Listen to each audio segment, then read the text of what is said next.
And we're back. Ladies and gentlemen, it has been so long since we have seen Augustus and the A-Team.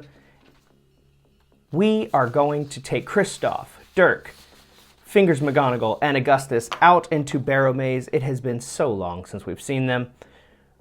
I got some feedback from people who've been watching. I've been titling this series, How To with Barrowmaze, and they said that it feels more like a live play, and so I'm going to lean into my roots, and we're going to go back to the step-by-step process of how it is that I am playing this game solo.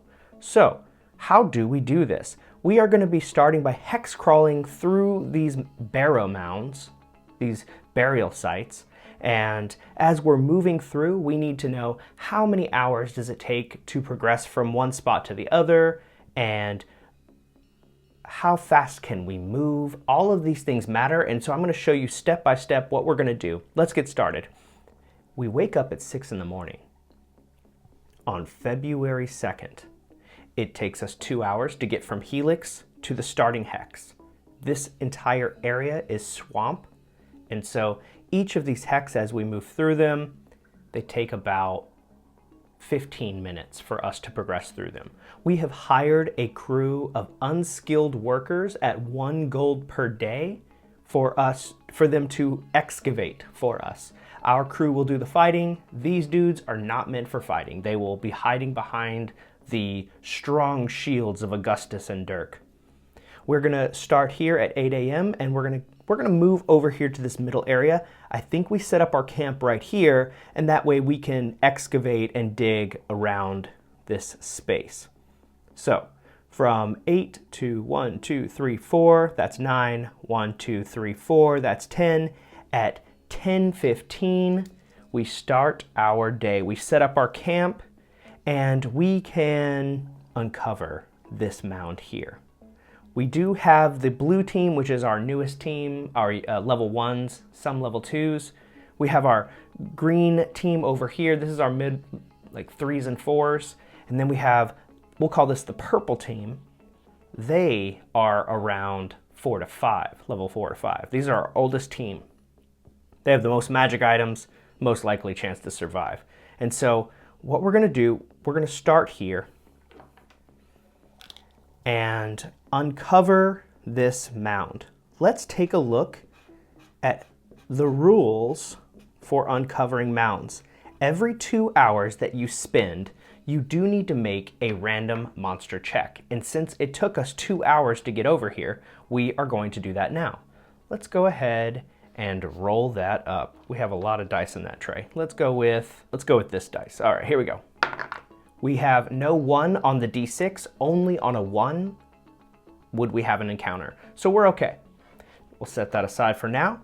And we're gonna look at the process of how we can uncover this mound. We don't want our skilled workers getting eaten, and so hopefully we can roll low on this. Uncovering these mounds will take 3d4 plus 4 hours, but it is reduced by 1 hour for every 2 PCs. We have 20 unskilled workers. We can reduce this by 10.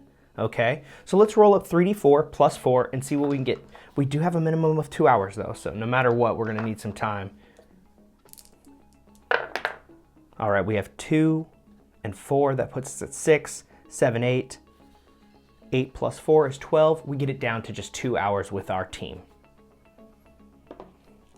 Which means from 10:30 to 12:30, we need to make 1 random monster check. There is no encounter. Mound 27, the Crypt of Guinness the Younger. This 30 by 30, so this one does not have a map. This 30 by 30 foot crypt contains skeletal remains of an ancient warrior priest, Guinness the Younger, sitting on a throne covered in cobwebs. He wears an ancient ornamental chainmail. Okay, so this has value. We are going to take it. It's 125 gold pieces of treasure. We'll leave that with the carts and the crew, the work crew. On a table, there are 4 scrolls that recount his life. Okay, so each of these is worth 75 gold because they're useful to sages. That's really interesting. A concealed lever behind the throne will open a secret, partially collapsed staircase. It will take 1d4 plus 3 days of digging to remove the rubble and open the staircase, but a halfling or a gnome could fit in.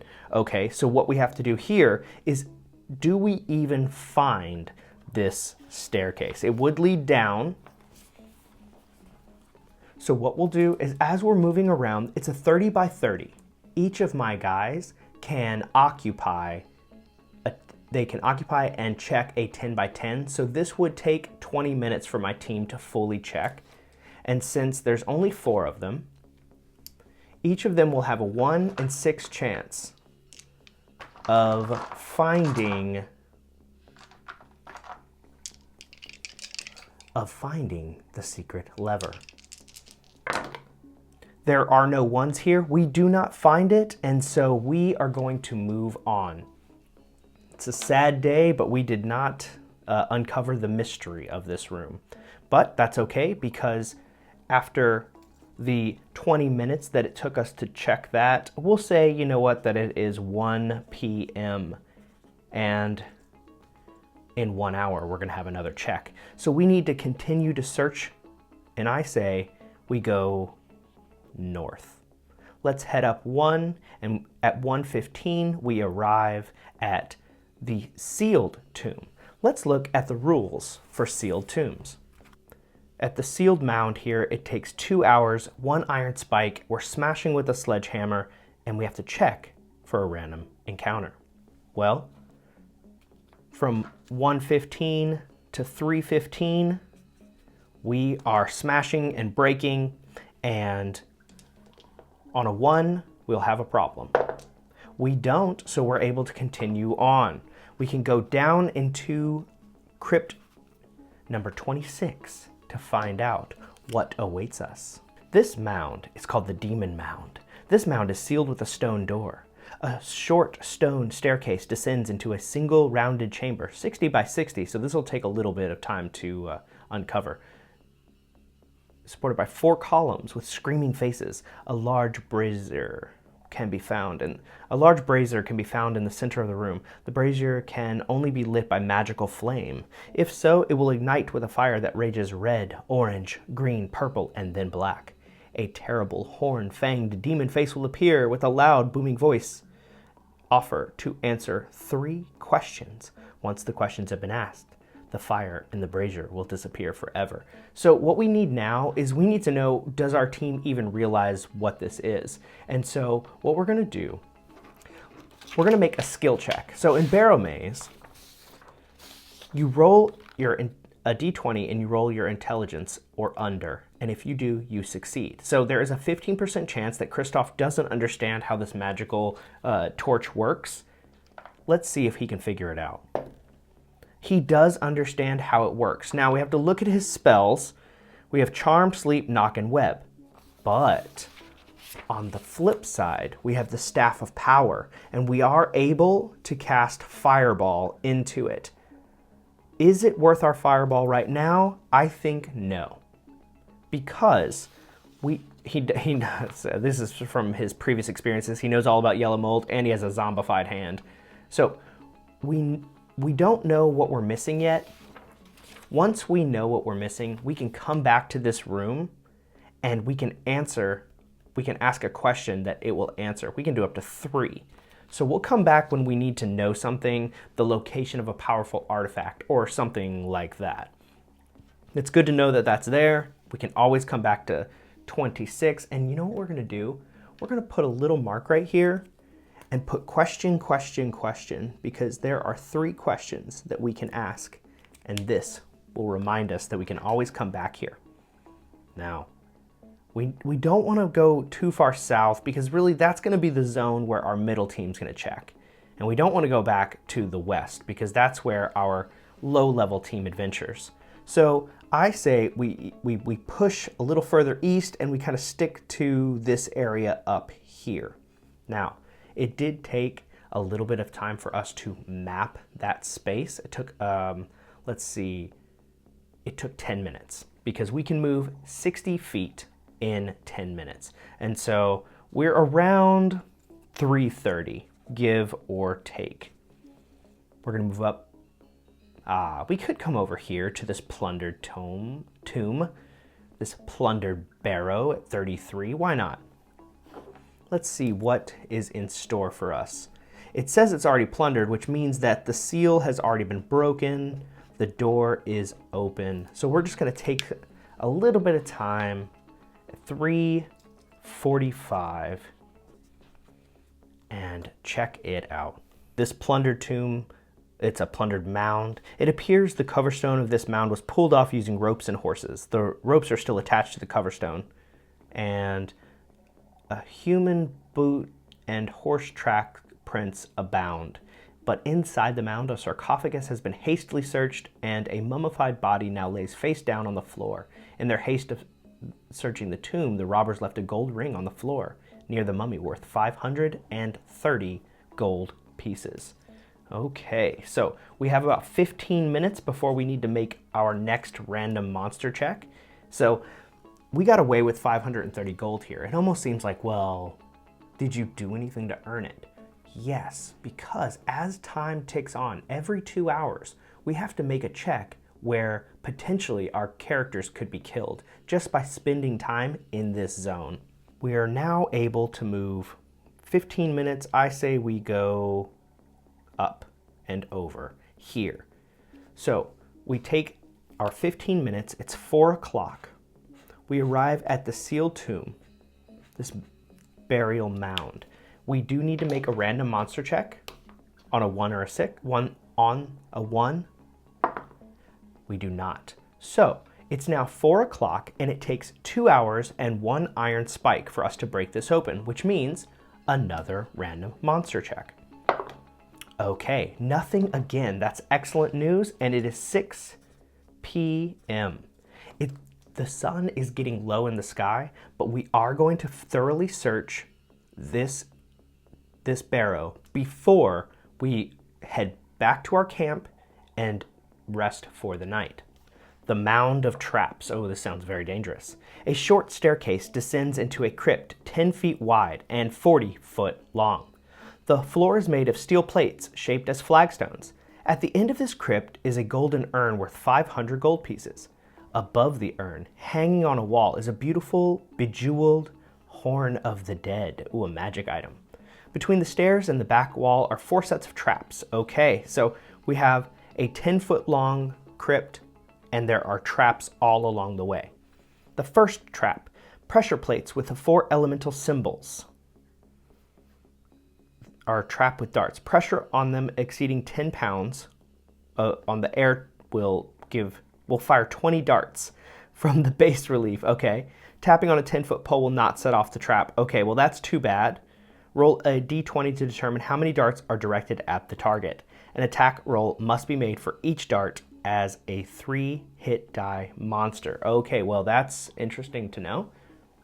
So what that means is that there is a lot of damage coming through on this first trap. As we're moving down this hallway, we're gonna rely mostly on our thief to see if he can find these things.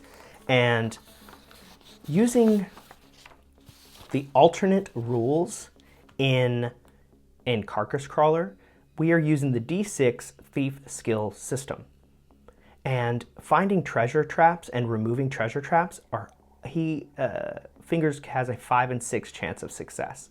And so we have a very solid chance of seeing these traps and avoiding any trouble.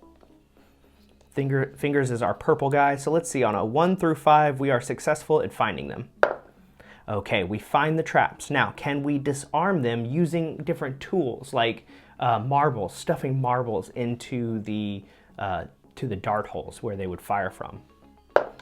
We are able to do that, and we're able to progress on to the second. I think we're going to activate our Ring of Invisibility right now. Just in case, we're going to activate that. Let's go to the Vorpal Scything Blades. PCs will notice these 3 sets of vertical grooves in the walls and ceilings. Stepping on the metal plates in this section will activate 3 Vorpal Scything Blades that swing like pendulums across the hallway. A dexterity check must be made to pass each blade. The blades strike for 1d8 damage, and they hit as a 4 hit die monster. On a natural 20, the victim is cut in half. That's scary. We can see the trap. There is no way to disable them because they are vorpal scything blades. They're like energetic scything blades. And so we need 3 D20 checks. Since he is invisible, this will give him a little bit more of a chance of success. And so let's say, since he's invisible, he'll take half damage anytime he fails. All right. We just got to get 18 or lower and we have success. That is a success, a success, a success. 3 successes as Finger parkours off the walls, avoiding all trouble because of his very high dex. We spent time increasing this with gold, and now we are happy we did that. We're going to move on to trap number 3, Magical Flame. The next section of metal floor is covered by small circular metal holes, 3 by 3 inches, instead of metal flagstones. Any pressure on the floor will cause the jets to begin spouting magical flame, doing 1d6 points of damage. If a victim takes damage, there is a 65% chance they will reflexively jump onto another jet of flame and take an additional 1d6 points of damage. A victim can potentially take damage in this manner 3 times before they have backed out of the flames. This trap can only be passed by flying, levitating, or running across 3d6 points of damage with no save. The walls here are smooth and cannot be blunt. Okay. So we need some way to fly or levitate, and I just don't think we have it. Actually, yes, indeed we do. We have Potion of Gaseous Form. We actually have 2 of these. Now, if you guys remember this little card right here, this has been used several times. We've erased all the magic items as we've been using them and collecting them. But we still have 2 Potions of Gaseous Form. And so at this point, Fingers is going to chug one, begin to turn into a gas with the gaseous form. We do need to keep in mind that we will have to throw all of our gear back to the boys at the entrance because he can't carry anything with him. He can avoid the trap and get over to the backside, but that's about as far as he can go. He might even be able to avoid this last trap. Let's find out. So he ditches his gear, throws it back to the dudes, and we've got the final 10-foot passage contains a double trap. Pressure in excess of 10 pounds will shoot a single crossbow bolt from the back wall down the center of the room, doing 1d8 points of damage. The crossbow attacks as a 5 hit die monster. It's designed to lull would-be tomb robbers into a false sense of security. Let's roll to see if we can disarm that very obvious trap. We do. But there's a second trap that presents a greater danger. There are pressure plates in the middle of the 10-foot section that will trigger compacting walls. Anyone caught between the walls will be crushed for 66 points of damage. So we do have to we're actually gaseous, so we have to wait for a number of turns equal to a d6 plus 6. So we have 8 turns. We'll make a random monster check for the other guys at the other end of the hallway. Nothing happens for them. So as he comes down, then he's able to disarm the trap. But as soon as he touches, there's going to be a collapse. And so I'm going to say that he can't do both, but he can start to disarm, realize that things are going bad, grab up the treasure. He's going to give up trying to disarm the trap. There's no time for that nonsense. Instead, he's going to snatch up the treasure and try to jump out of the way of the collapse on an 18 or under. He succeeds in jumping out of the way, but now he's corporeal again. And there are all of these fire traps that are going to be going off. And so what we have to do is we need to be jumping and hopping, and this is going to trigger now. And so the next section of floor is covered by small circular holes. Let's make sure we go through this again. Any pressure on the floor will cause a jet to begin spouting magical flame. If the victim takes damage, there's a 65% chance they will reflexively jump to another and bounce back towards the beginning of the deal. So we're going to see if we can make some dexterity checks to avoid this. It doesn't say anything about it, but it does say there if he takes damage. So it means that it's not set that he will. So let's see if he can avoid it. He does. He avoids 1, but it says 3 here. So Oh, just enough. Oh, on the last one, he's going to take a d6 of fire damage as he's bouncing off. And he takes 4 points of damage. You know what about Fingers, though? He doesn't have a lot of hit points. Let's see what happened.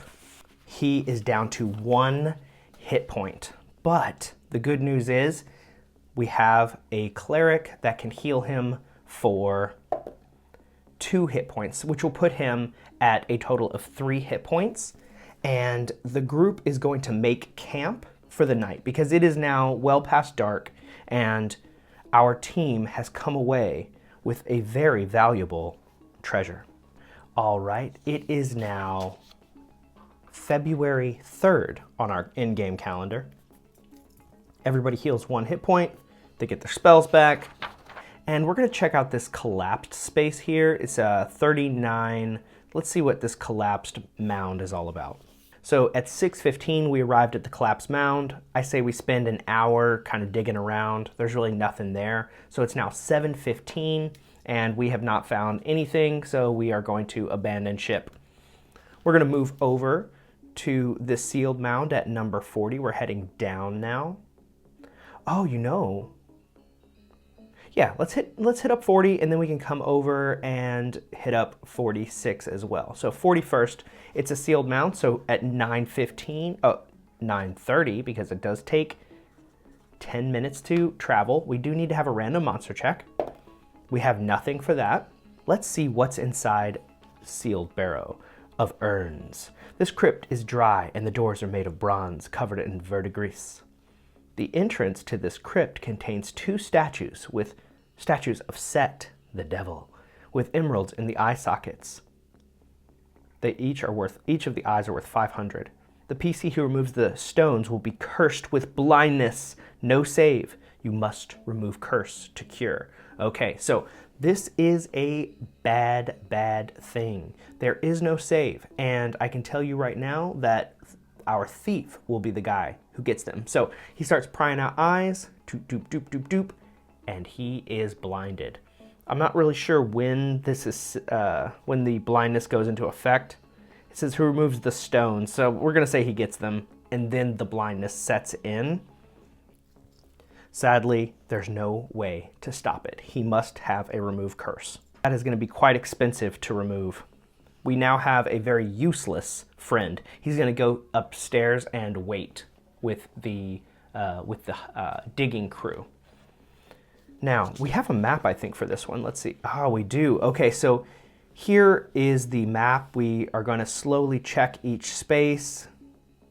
We see these doors here. There's the door to the north and a door to the east. We spend 10 minutes on each of those, so that's 20 minutes. It is now basically 10 o'clock. We have a blind friend. He's panicking upstairs, but there's really not much we can do to help him. We're going to move up to room... let's do evens odds. Evens north, because that's how you do it in when you're solo playing. You don't make any choices really. You just kind of, when there's no clear answer, you make a decision based upon fairness. And when there is answers, you roll randomly to determine what your outcome will be. So north will be even, east will be odd. We're gonna go, it's an odd number, we're gonna go east. So we're gonna go through door number 3. The door to this chamber is locked. 4 tall black urns sit atop an altar to Set.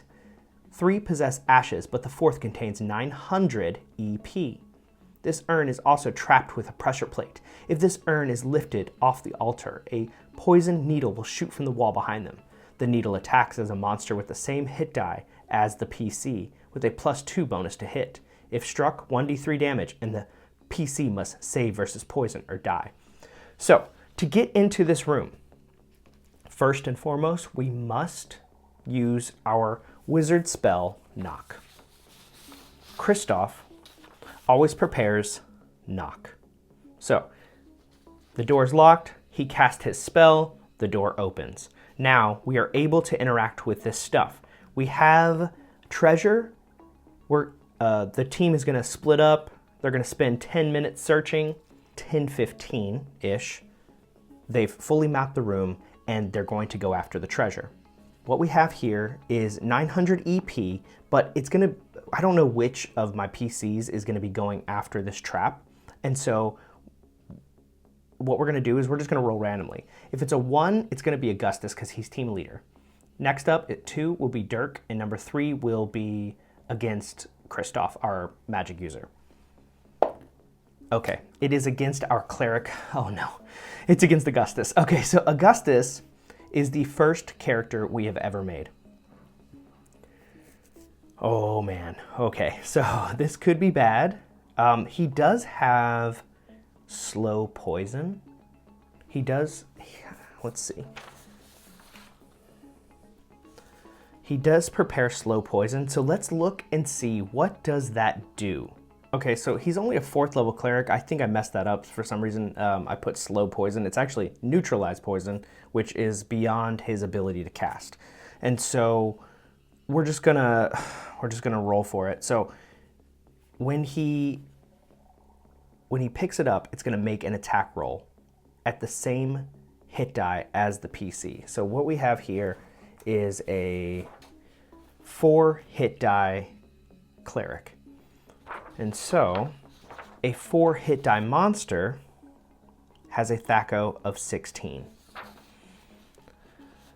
All right, let's see how he does. I do have AC 0 though. 8. I hope that didn't roll off out of the view. An 8 is not enough. It's gonna ping up against his shield. We are actually safe. I got really nervous we were gonna lose our first PC. We are able to get the 450 EP. We are gonna have to go back to town after this though, because we can't keep delving without our homeboy. He needs to get remove curse off of Fingers McGonagall. We're 1,000 XP away from being able to cast. Actually, that's not right. He doesn't get 3rd level spells until like level 6 or 7. So, oh man, we're gonna be a long way away. Maybe we can just spend some gold in Helix and have his sight restored. We'll see about that, but it is a massive curse. So, what we have here is we need to go into chamber 2, and it says, the bronze door to this chamber is sealed. Okay, so that's another 2 hours right there. That'll be 12:15-ish. We need to have a random monster check. We have no random monster. The handles are tied with rope and sealed with a daub of wax bearing a scarab sigil imprint. A sarcophagus against the eastern wall contains a skeleton with a gold circlet worth 600 gold. Inside the sarcophagus are 2 small clockwork scorpions. Ooh. They will attack anyone that reaches for the remains. Well, we are going to roll for initiative, but first we need to see, is my team surprised on a 1 or a 2? We are not surprised. That is excellent news. We have some clockwork scorpions. These things are monstrous little bastards. And so I think we're not gonna mess around. We're not surprised. So let's save ourselves some trouble and just, we can do some pretty bad damage. How about this? We go Cone of Cold. We just freeze these things right on the spot. So to do that, we're gonna need to win initiative. We do declare that as our action. Let's look at the Clockwork Scorpion stat block. Okay, we have a nasty little guy right here. So we already have the stats because Greg Gillespie, the author, has already rolled up the hit points, but we do see that they make 2 pincher attacks, 1d2 twice. Then there's a 1d2 tail sting. This is where it gets dangerous because it says that anyone hit by the stinger must save versus poison or die. The range is 6 inches to 1 foot in length, reproduce with a kind of permission. Okay, so here we go. We need to win this initiative. Our team is blue, they are red. They are gonna go first. Okay, so there are 2 of these clockwork scorpions, and even say they're gonna go against our cleric, odds they're gonna go against Dirk. All right, we have 2 attacks against Dirk. That was a 5. Okay, so both scorpions are going after Dirk, our fighter. This is terrible news. Let's get our team ready to go. If Dirk can survive, we are okay. He has AC 1. These guys do not hit or attack at anything that is too terribly scary, but it is still possible. All right, so to hit AC 1, we need an 18 on the die. Okay, so the first 2 attacks are pincers, miss. Then we have 2 more attacks with pincers. We have a hit. 18 on the die, hits 18 on the die will hit. So he's gonna take 1d2 damage. All right, he's going to take 1 point of damage. He's at 29. Now we have 2 stinger attacks. Oh thank goodness, neither of them hit, and therefore he does not take any further damage. We are going to blast Cone of Cold. It is a feature of the Staff of Power that is wielded by our powerful mage. And it is 8d6 of damage. That is more than enough to kill. There's no need to roll all of it, because even if they save for half, I would still be doing more than enough. Let's see. Let's see if that's actually accurate. 8 and 6. Okay, so we have to roll it up. We do need to roll. Okay, so let's go ahead and get this up. We have 4 plus 4. Let's see here. We've got 9. We've got 13. 13, we got 16, 17, 18, 19. We have 24 damage. If they save, they still take half, which is more than enough to kill our homies. Okay, so we are gonna get 200 XP for defeating those guys. And we are gonna get the last remaining bit of treasure in this room, which is pretty great because we can always use it. Let's see, it details that it's a circlet worth 600 gold pieces. Now, we must head back to town, but there's one thing I forgot to do. There's always a check anytime you sleep overnight, and so we need to make a check. We have no overnight encounter, and therefore we are able to move on. Actually, it would be every 2 hours. We're not out of the woods just yet. No. Okay, we are out of the woods. Okay, so the reason why I just rolled that is because we camped overnight in the Barrows. So every 2 hours during the 6-hour rest period, we needed to make sure that there was no encounters. We forgot to do that, and that would have counted. We just, that's the thing about playing solo. Sometimes you forget, but you do need to hold yourself accountable to the mistakes. You don't always have to go back and fix things if it's too far beyond the narrative, but if it isn't, you can go ahead and roll it up and just play it out then. All right, so we are going to take our blind crew, our workers who have unearthed some stuff for us, and we're gonna head back to town on the 3rd and well into the afternoon. And we're gonna count up our gold, distribute it equally amongst our team. Hopefully we can afford to buy a cure or a remove curse for our friend Fingers McGonagall. I hope you guys enjoyed it. Please hit like if you liked it. I'll catch you in the next one. Bye-bye.